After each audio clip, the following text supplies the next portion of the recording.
Final mini camp. What did we learn? What do we know? What did J.J. Watt have to say? What did Nick Chubb have to say? What did Danielle Hunter have to say? Let's go inside the locker room and go in depth on the final practice. Yeah. Yeah. It's the locker room on YouTube. You know what it is. Let's get it. Hey. Locker room. Yeah, we in the locker room.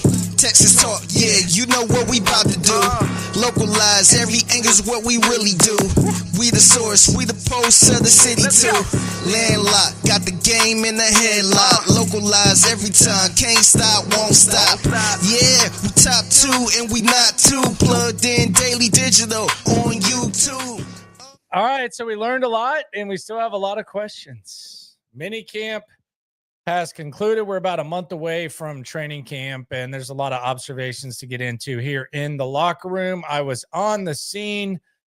J.J. Watt was on the scene. Nick Chubb spoke, as did Danielle Hunter. We'll get into all that, as well as what we learned and what we still have a lot of questions for. Sorry for the late start. Not really sorry, because that was a hell of a basketball game. The NBA Finals are upon us. I was observing that with a buddy from out of town. Very much enjoyed that. So let's get into it. Also, tomorrow, going to be taping for KPRC2. So I'm going to be on TV with Cody Stutes, Aaron Wilson, and Randy McElvoy. So be ready for that. We'll give you the times tomorrow, but we're going to record and get that going for you as well. We'll give some in-depth observations before we get into the biggest takeaways when it comes to what happened today with the Texans. And it was kind of an unfortunate day. And it has nothing to do with what actually happened on the field. But it was an unfortunate day because we've talked about how practices inside, they kind of suck. Like the outside practices are better. You have 3 fields to work with. There's a lot more to observe. And once you go inside, it gets a little bit more compact. And today at exactly 9:51 a.m. By the way, practice was supposed to start at 9:30. Neither here nor there. I know D'Amico Ryans and all them probably talk about, being on time and stuff like that. That doesn't work with the media. But 9:51, practice was supposed to start at 9:30, but neither here nor there. 9:51, the alarm went off, and that's when we knew we were going to be inside. And that's where practice was today. It was indoors. As far as the running backs go, there was no Damian Pierce. There was no Joe Mixon. And Nick Chubb was on the field. Nick Chubb met with the media. We'll hear from Nick Chubb in a second. I asked him if he had anything left in the tank. Very firm answer from the man. A few words, Nick Chubb. But I will say this about Nick Chubb. He does kind of stick out more than the running backs that were out there today. Again, no Pierce, no Mixon. He does kind of stick out. Dare Ogunbowale was the guy that they had on the field as RB1. We really didn't see Nick Chubb in team or anything like that. It was Dare Ogunbowale. But Chubb, like in drills, it's very clear. Like if you didn't know anything about this team the last couple days and you were just looking at the running backs, then you would be able to tell that Nick Chubb kind of sticks out more than them. And yes, no Woody Marks either. But yeah, none of the top 3 running backs on the field, and Nick Chubb kind of out there doing this thing. So the first period of practice today was group install, which is a very very important end season because this is basically where you're installing the game plan. I don't know what exactly the goal is in these instances, but the practice period here, they don't even have us out there for this during the regular season. They usually kick our ass out before that. But in group install, you're basically implementing the game plan. And the Texans started off with that. D'Amico Ryans was a real interested observer on the offensive side of the rock. It was an interesting observation to see because he was on the offensive side of the rock. The defense was on the opposite side. I think he's let Matt Burke take more of a hands-on approach on defense. I noticed that Matt Burke, and Cody actually noticed it, but Matt Burke was actually calling the defense yesterday, specifically during red zone defense. And maybe that's just to like get him a rep and figure some stuff out. But in group install, D'Amico was a real interested observer in the tight ends. He was watching the tight ends very, very closely. And I thought that was interesting. Dalton Schultz was also kind of taking on the Trent Brown role. He was teaching Luke Lachey in between the periods. Thought that was a little bit interesting. Notice J.J. Watt was in attendance. We'll hear from him in a second. And then they were just kind of going through stuff. Jacob Johnson, I have been informed that he is German. It's not Jacob, it's Jacob Johnson. I don't know if this matters or not, but this guy can catch the ball. I don't know if he can block, but this guy can catch the ball. There was a time in warmups where he made a real nonchalant one-handed catch that you don't typically see from a fullback. It's probably routine in NFL warm-up wide receiver lines and maybe even tight end lines, but the one-handed catch he made look really easy. You don't typically see from fullbacks, and you also saw a few other catches from him in the team period. So there's a couple of reasons why I'm looking closely at Jacob Johnson. Number one, they signed him kind of in the same manner that they signed Andrews, the right now first team center. And you were kind of dismissive of both signings, but when you see that Andrews right now, and this might just be representative of how bad the Texans are on the offensive line at center, but you see him getting the reps with the ones. Obviously, that signing meant something. It wasn't just something that you should browse over, which I did. Admittedly, I did. And now he is the first team center before training camp starts, which might not mean a damn thing, but at this point, with all we have to judge, it means something. And you see Johnson, and Johnson is catching the ball out of the backfield. He's doing his thing. And you kind of wonder, is that something that they value? The other thing is, are they going to use a fullback? We don't know what in the F a Nick Caley offense is. Nick. We have no idea. We don't know what that is. But he brought in Trent Brown. Trent Brown is someone who's familiar with him. He is one of the most active guys with the young guys. They brought in Andrews. Andrews is a guy who's running with the ones. So Johnson, do you completely dismiss it, or do you try to make something of it and say that maybe this guy has something? And when he shows that he has this under the radar skill, I think it's at least worth acknowledging. And I think based on the listeners and viewers of this channel, I think it's a good resource to have because it's based on the observations of someone who's actually on the scene and looking at this along with you. So Jacob Johnson, he had a costly false start penalty today in team, and it ended up getting him taken off the field. But as far as catching the rock, keep an eye on this dude. That may or may not mean something, but the guys that they've brought in that they know, and by they, I mean Nick Caley, Cole Popovich, it seems to matter a little bit. So let's keep an eye on Johnson and what he looks like and if he can block and what he can do out of the backfield. But I'm telling you right now, the sumbitch can catch the ball. Excuse my language, but the sumbitch can catch the ball. Jacob Johnson. No disrespect to the German pronunciation after I was corrected today. Keep an eye on him because he can catch the rock. Very surprising, maybe not by accident. Then we go to special teams. So we already had the install.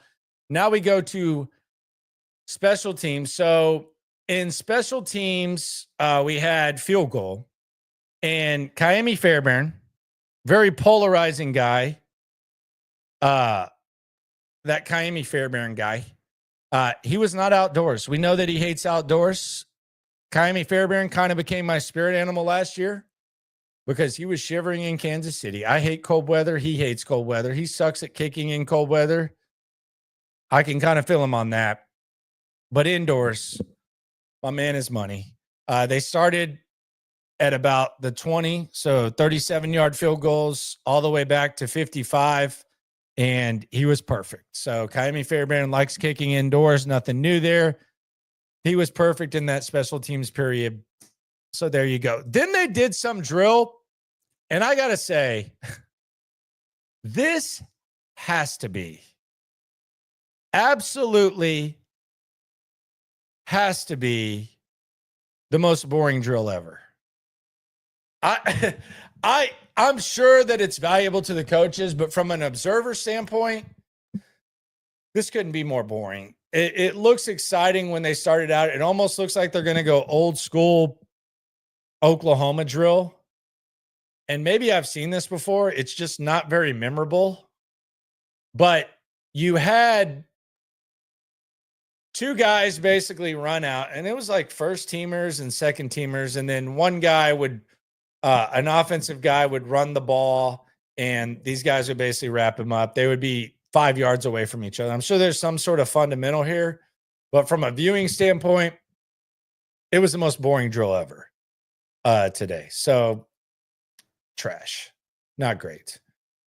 Then we go to install. Again, we're back at install. It's OD group install. We have basically just running the rock. Again, Dare Ogunbowale was RB1.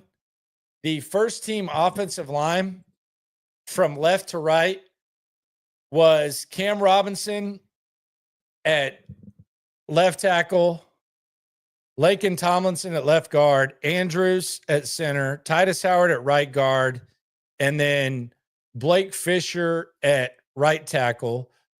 The second team offensive line, and this is interesting, you had Ariante Ursary at left tackle, Jalen Thomas at left guard,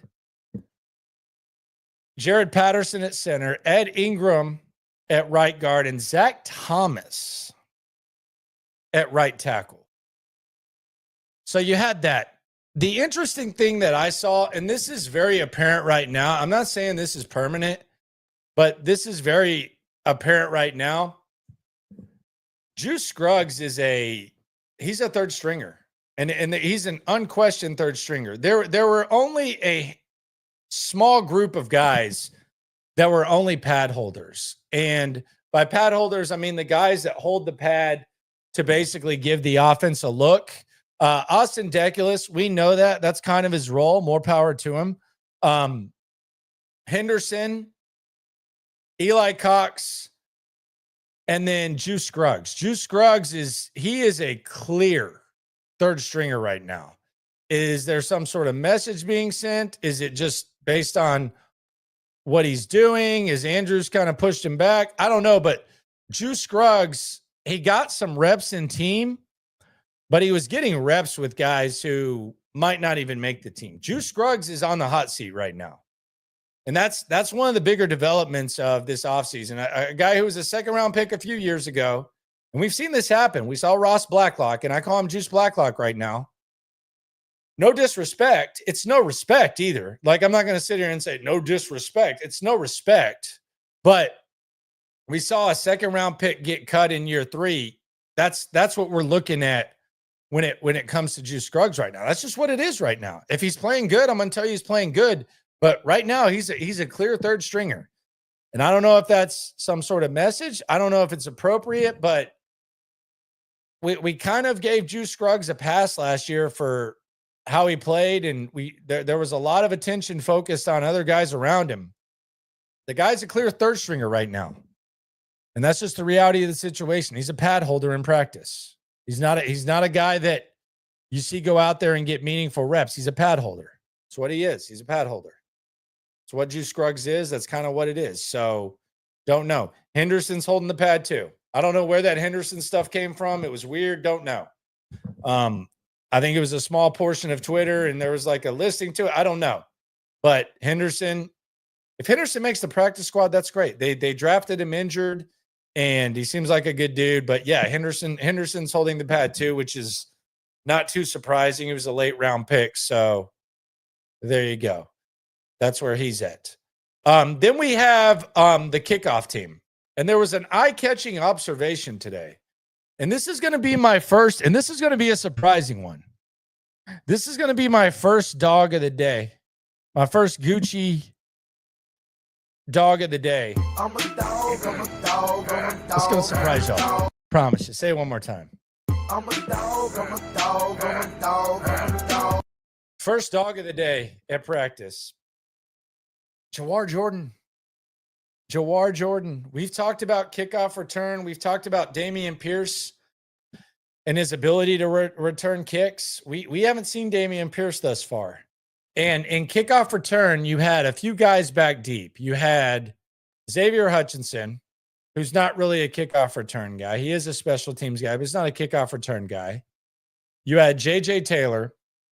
You had Tremont Smith, and you had Jawar Jordan. And I got to tell you, Jawar Jordan looked like he had a little bit of kick. He was kicking it outside. And I know whenever it's not full contact, it's hard to judge. But the dude looks faster, and he does look like somebody that, at the very least, in the preseason, I want to see what a kick return looks like with Jawar Jordan. Jawar Jordan in special teams, it's worth a look because he definitely looks faster and he definitely looks comfortable returning kicks.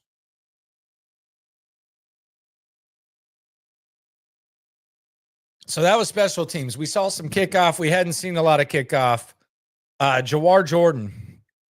Keep an eye on Jawar Jordan. At least worth looking at.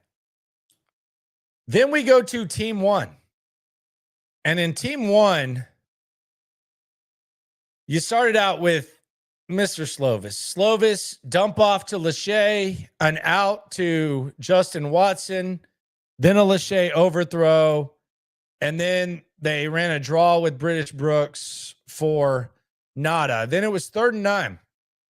And this is my next dog of the day. And this is one day after D'Amico Ryans pulled him to the side. And it almost seemed like, in hindsight, D'Amico Ryans was almost laying out this situation. I remember it like it was yesterday. It was yesterday. D'Amico Ryans, and I said this yesterday too, if you go back and listen. D'Amico Ryans spent a large portion of special teams talking to this guy. He was kind of pointing to the sidelines, giving him some of that coaching. And then today, on 3rd and 9, big play, probably the loudest that the defense got on the sidelines. And this is a very loud defense when plays are made. The next dog of the day, EJ Speed. I'm a dog, I'm a dog, I'm a dog, I'm a dog. EJ Speed with the pass breakup. Intended for Lachey. EJ Speed with the pass breakup, recognition, boom, batted down, SWAT City. The offensive line goes crazy, and the defense trots off the field. Then on the field trots C.J. Stroud. C.J. Stroud comes in for this team period.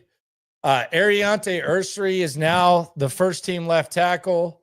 They start with a handoff to Dare Gumbawale, nada, to the surprise of few. Then they ran a Nico bubble screen for about 5 yards. Azeez Al-Shire all over that. There was no way that Nico was going to run much more after that if they were tackling. And then on 3rd and 6, another dog of the day and another PBU. I'm a dog, I'm a dog, I'm a dog, I'm a dog. Kamari Lassiter, pass breakup intended for Dalton Schultz. Kamari Lassiter doing his thing. And you know how crazy he gets when he makes a play. Kamari Lassiter with the play, the next dog of the day. Then we start the downs over. So I guess they decided that they wanted to start the downs over. And you had CJ Stroud dumping it off to Xavier Hutchinson, who, man, this guy's sticking out like a sore thumb. He's definitely replaced John Mechie on that depth chart. Then you had Christian Kirk out of the slot. Nice flag play by CJ Stroud. Long game. Yesterday you saw Christian Kirk, or you heard about Christian Kirk dropping this pass. He did not drop the pass today. CJ Stroud hits him on the flag route. I think the prettiest throw that CJ Stroud makes. He hits Christian Kirk. Then on the other side, the man arrives again. Captain Kirk has arrived. I repeat, Captain Kirk has arrived. And CJ Stroud finds Captain Kirk right across the middle, from one side to the sidelines to the other side to the middle. Captain Kirk has the women going crazy. Captain Kirk, can you save me? Captain Kirk, I want to have your baby. So CJ Stroud and Kirk getting their chemistry up. Slovis comes back out after this. By the way, Davis Mills, rest day. Might have been general soreness, don't know. But Davis Mills had a rest day. He finds Lachey, probably a sack. Then there was a blown up reverse. Then on 3rd and 3, Johnson, I talked about how good he catches the rock. False start, he gets benched, and then there's a sack. 2 consecutive sacks by the defense. And that ends the period. Not very good, but Christian Kirk, the star of Team 1, and CJ Stroud, he and Christian Kirk appear to have some chemistry. I'll just go ahead and make Christian Kirk a dog of the day too. There's plenty of dog to go around. I'm a dog, I'm a dog, I'm a dog, I'm a dog. So we had that. Then we go to Team 2, and Team 2 was fun today. Yesterday we had Red Zone.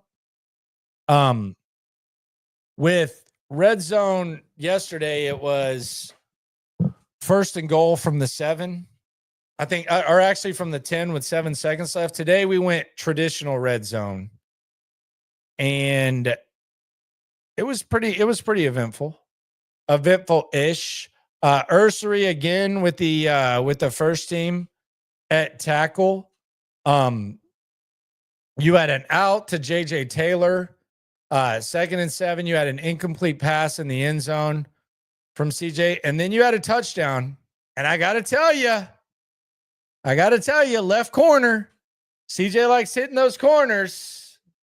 I'm a dog, I'm a dog, I'm a dog, I'm a dog. Xavier Hutchinson, touchdown. Got to give it up to him. He's had a good pre-camp offseason. So Xavier Hutchinson, the next dog of the day.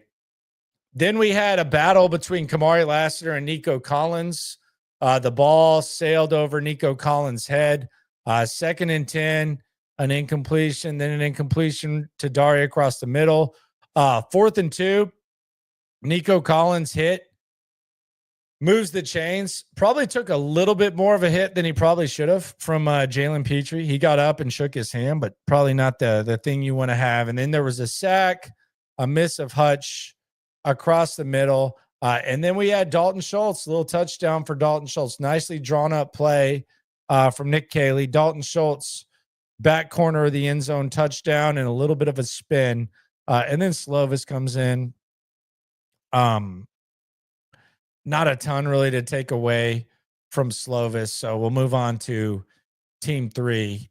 And Team 3, this one was an interesting situation. So they were laying out Team 3 as a situation where you're down 2. The scoreboard read 22 to 20 with 1 minute left. And this ended in a little bit of a cluster, but it started off pretty because that man, once again, he has arrived and he has women wanting to have his baby. Captain Kirk, can you save me? Captain Kirk, I want to have your baby. Christian Kirk for 34 yards to the 41-yard line. gets them in borderline field goal range. Then you had Kalen Bullock with a pass breakup. There was also pressure, probably could have been a sack. 2nd and 15, Dalton Schultz out of bounds at the 34. Then it just became a total bleep show. They were trying to execute a field goal, and we actually broke this down on SNL. I really don't want to break it down right now, but it was basically a cluster of Hutchinson slides. They try to rush the field goal team out with 18 seconds left. They failed to do it the first time. The second time, it looked like Titus Howard and others didn't know where they were supposed to be. There might be a number of reasons for that. And then they ended practice with it. So it was just kind of a massive cluster with that execution. Don't know that there's a lot to really add to that. Outside of that,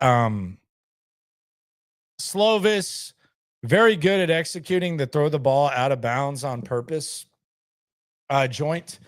Someone say he's really good at throwing the ball out of bounds on accident as well. But came close to hitting me and Stutz. Don't know if it's because Cody said that he sucked at throwing the football, but that's what happened there. And then into practice, the teams broke up, positions kind of divided. So you had the wide receivers, you had the offensive linemen, the D linemen, blah, blah, blah. They were lined up and they were breaking it out. And that was the end. And now we await training camp, and we have the training camp schedule. I actually got the training camp schedule today. Let me see when training camp starts. Am I supposed to say this? Have they announced it? I haven't really been on X. I've tweeted during the finals, but have they announced when training camp is? Yes or no? Let me know in the chat. I don't want to give stuff away, but we got the training camp schedule today. Did they say? I don't know if I'm supposed to say or not. I don't know. I'll be quiet. Okay, and say, all right, it's close. It's close. It's close. It's like a month. Okay. You want me to tell you how many open practices there will be? There will be 1, 2, 3, 4. 1, 2, 3, 4, 5, 6.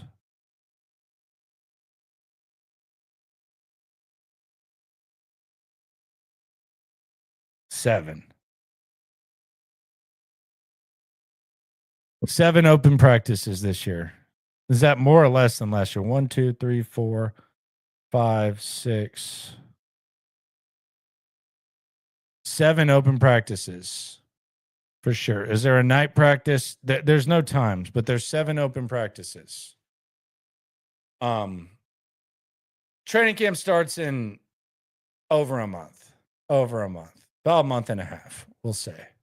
But there'll be 7 open practices. So there we go. Bada bing, bada boom. So after practice, Bullboy says, Landry, let me make you a remix of the intro song. Dude, people keep offering. Send it to me, bro. I'll take it. Landry.locker@gmail.com. I'll take it. Send it to me. I feel like you've offered this before. Or is that you or is that someone else? I don't want to act like it was you. I feel like someone else offered that. Race car. No disrespect, my friend. But yeah, send it to me. We'll see what goes on.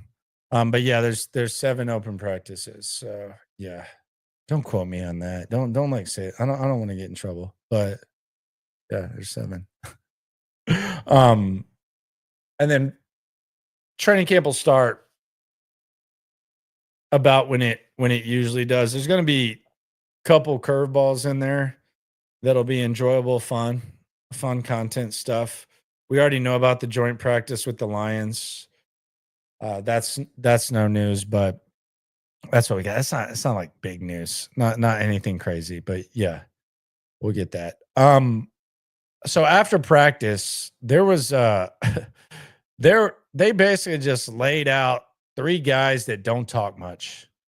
The men a few words. They're about that action, boss. And they also had JJ Watt. They started with Nick Chubb, or started with Derek Stingley. Derek Stingley ain't gonna say much. We know that. Everybody knows that. So we don't really need to waste our time with Sting. Sting does his thing. He goes out there, he balls, he does his thing. But then Nick Chubb doesn't speak a lot. He was very short with me when I asked him if he had anything left. Let's hear from Nick Chubb for the first time. What he had to say, how he's feeling, what his vibe was. Here's what Nick Chubb had to say. Go ahead, y'all. Hey, Nick, can you explain what were the primary factors coming to Houston? What were a couple of things that really made you want to come here and just pick it up the rest of your career and come here and just add to this? Yeah, well, I guess the biggest thing is knowing what this team is about from afar. I've always been a fan of Coach D'Amico, and I know some guys on the team. I know Joe Mixon. I know what he's about, and I watched him from afar on the other sideline plenty of years, and I know how hard he runs the ball, and I know the opportunity I had here with this team, being an up-and-coming team, and past 2 years I really turned it on. So I know I had a chance to come here and win a lot of games, surrounded by a great group of people. This can be quick, so I'm about to ask him, how much do you have left in the tank? Watch how quick he is to answer this. I actually like this answer. Very quick, but here you go. Rick, what do you say about some? I feel good. That's it. How much do you have left in the tank? I feel good. Look at him. Look at him looking at me. How dare you ask that? It's a popular question, though, my friend. Popular question, my friend. Don't look at me like that. I know you squat 4 times my weight. Don't look at me like that. I'm just asking, man. This is a popular thing. Come on, man. Great group of people. Rick, what do you say about some? I feel good. Nick, what do you? Okay, look at that. Now he's looking over at Sarge. Yeah, I feel good, man. I'm gonna prove you wrong. Not proving me wrong. Everybody's asking that, sir. Say about some of the concerns that people may have about the way that your season ended in 2023 and then how it ended in 2024 with the injuries. I would say that's all behind me, and injuries happen, and with what I did, it takes about 2 years to really get back, and so I'm over the hump. I'm back home. I was back home all off-season training, where I trained, every year since I was in high school, and I was able to get a full year in of doing the things that I do best, and so now I'm feeling good as I have been in a long time. Your workouts are pretty legendary. Can you share what your squat number is? Right What is your squat number? now? I don't have a number. I don't have a number. From an emotional standpoint. All right, now this is where we get on that. This is where we get on the good page. He's ready for this right here. He's used to Cleveland media. Cleveland media is pretty hard, but this is it has been a rough week. It's kind of mixing like. So I just wanted to ask him like, I mean, damn, dude, like you leave Cleveland, they basically treat yesterday like a funeral. You're trying to figure out what's going on in Houston. It's probably like a cluster. What's that been like? He gives me a good answer. This might be his longest answer of the day. I know Miles and a lot of the Browns had some good things to say about you. Have you really been able to take all that in, or is it just kind of moving fast? It happened really fast. I was at home Saturday. I got the call, and I was on the flight the next day. So I haven't been able to process everything. I've talked to a couple guys, former teammates, but I haven't really had the time to really sit down and digest everything. But I'm happy to be here. How do you think you and Joe complement each other? I think we're great together. He's a bigger guy, tall, explosive. He runs super hard, and I do the same thing. So I think it'll be, us kind of doing that back to back and against other defenses. Yeah. Nick, you got to watch him a little bit when he was at Ohio State in the last 2 years here. What do you think of CJ Stroud? Yeah, I know he's a ball player. I went to Georgia, so in that game when they played OSU versus Georgia, I was afraid, because he was torching them. And yeah, he's a great player. I was on the Browns 2 years ago in a playoff game. We came here and torched us again. So I see what he's about. He's a great leader. I met him, came up to me, talked, exchanged numbers. Anything I needed, he told me to let him know. So he's a great leader too. Nick, you talk about the process, the transition. Have you been able to see what the Browns fans have been posting on social media? And if so, if you have seen it, what do you think about all that? Yeah, of course I've seen it. I mean, we have a long history there. I came in as a freshman. I gave it my all for that team and for that city, and the friends appreciated me more than anything, and I appreciated them too. And it was a blessing to be drafted there, and that's place. I mean, that's still a part of me no matter what. I'll never forget my time there, and it was a blessing. But you know, I look forward to doing all of that here now. Nick, have you had any close conversations with his offense coordinator? What do you think about it going into these 2 games? We talked a little bit. You know, I can tell he's a very smart guy. He knows what he's doing. He knows his stuff. And yeah, we talked about the run schemes, things like that. What his plans are. I mean, I'm impressed. I'm happy, and I'm excited. Have you gotten a chance have you gotten a chance to look at what the defensive side of the ball is, and how excited are you about, you know, just going up against them in training camp and what they're going to be able to do this year? Yeah, I've been playing a while, so I know a bunch of those guys over there, played against them, and I'm excited about it. Big guys up front, smart, fast, young DBs, and a great linebacker. So, I mean, I'm excited.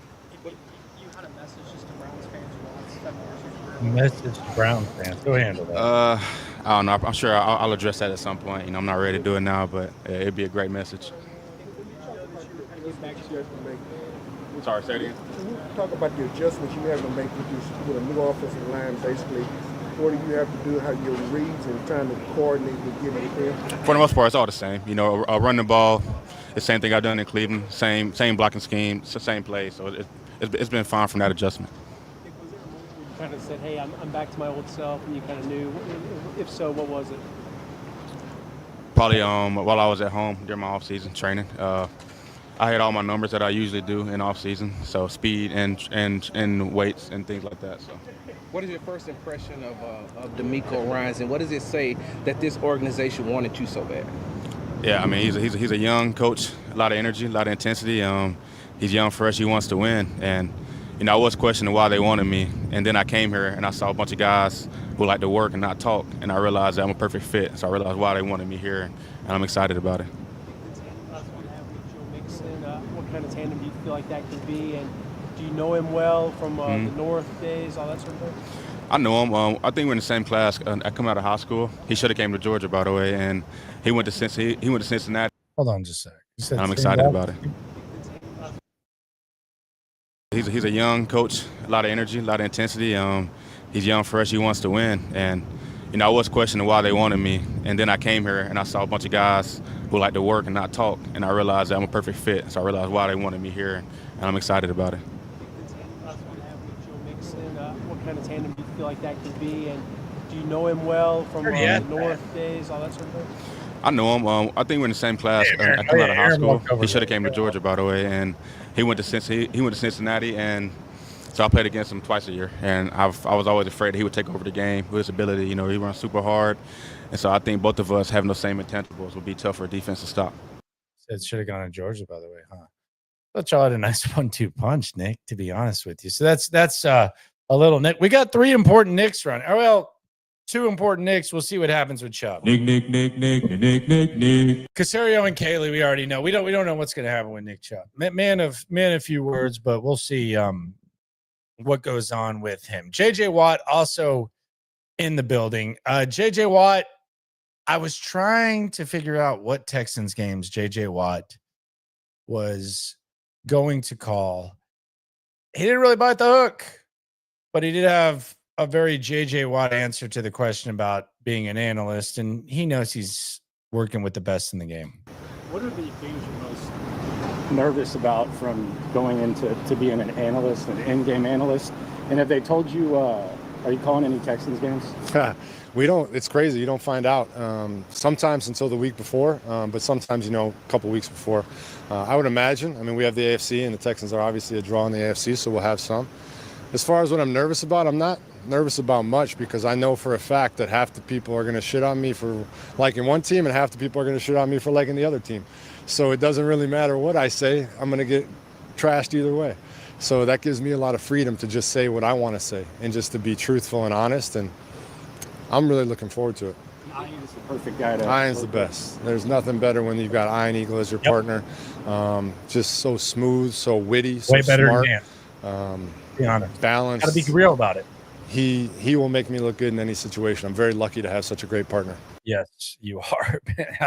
He's better than Nance. Let's just be real about it. I'm not. No disrespect to the local legend. No disrespect to the career, but in the current state, Ian Eagle's better. That is the man, the absolute dog. No one let's not be homers. That's not what I pride myself on. I know y'all don't pride yourself on that. Not all of you, but Let's just be honest. Iron Eagle, he's going to make you look good. So JJ is going to do his thing. So we capped off the final words of off-season activities before training camp, before the calm, before the storm, with Danielle Hunter. And I got to tell you, man, and ladies, I don't know how in the hell this guy worked on what he said that he worked on in the offseason. And visually, it actually kind of makes sense because he's even more massive than he was. But my goodness, let's hear from Danielle. What's up, guys? What's up, man?